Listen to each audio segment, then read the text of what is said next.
But he had an enormous amount of knowledge, which these old shepherds did. He was particularly intelligent, and his wife.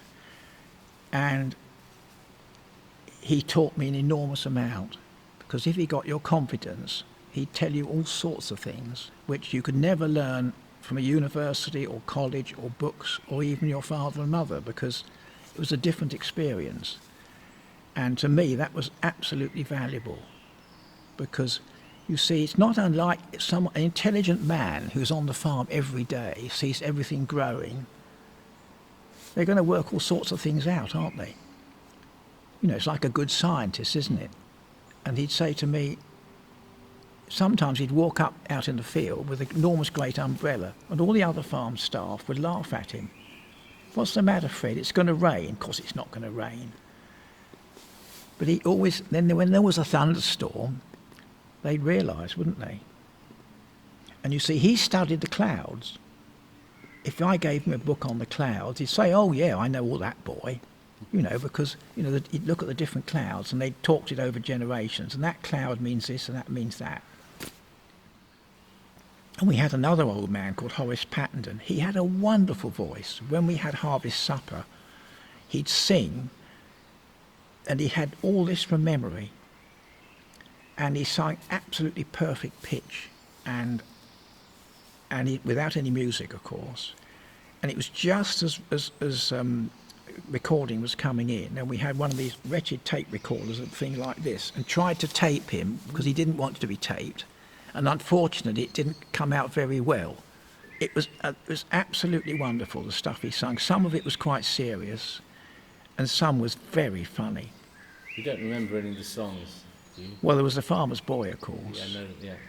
And there was the one about his shirt done up and his something. I can remember some of them. But yeah, it was just a pity they weren't recorded, and it was the quality of the singing too. Absolutely. You know, he went up, he got his shotgun down and put his shot belt on, and Mother said, "Where are you going?" He said, "Well, I'm going up to see the bomb." He said, "Well, would you take it?" He said, "Well, there's Germans up there. I can't have Germans on my farm." She said, "Don't be stupid." Anyway, he did. He went off up there in his little old car and went up the Stenning Bostel, which then was all like this, you know. That wasn't made up at all. That was really rough, going up that Bostel. He went up there, because when he got up there, the army and half of Stenning, everybody was up there. There was this plane, Heinkel, which had crashed, up by Magdalen Barn, which isn't there anymore. And of course, I think some of the poor chaps got killed, but because the crash landed, and so I can remember all that going on. When I used to ring up Lewis up for spares in the 1950s, it was the local people, well, the storeman would answer, you see. When you rang up Chichester, the storeman would answer. And you might think I'm telling a fairy tale, but I could tell by the accent the difference between Chichester and Lewis. Oh, yeah. There's that slight intonation, slightly more Hampshire. Yeah. I gave a talk to the Petworth Society a few years ago, and we had a farm walk. It was lovely, all these old people from Petworth, and we went up on the hill, you see, and I was talking about the charlock, you see, and the cow parsley.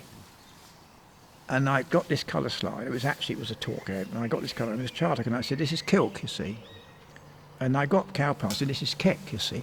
And an old lady at the back, "Cool," she said, haven't heard those words for years and years and years, you know, kilk and keck. She was absolutely taken with it, you know. I was of course marvellous, wasn't I?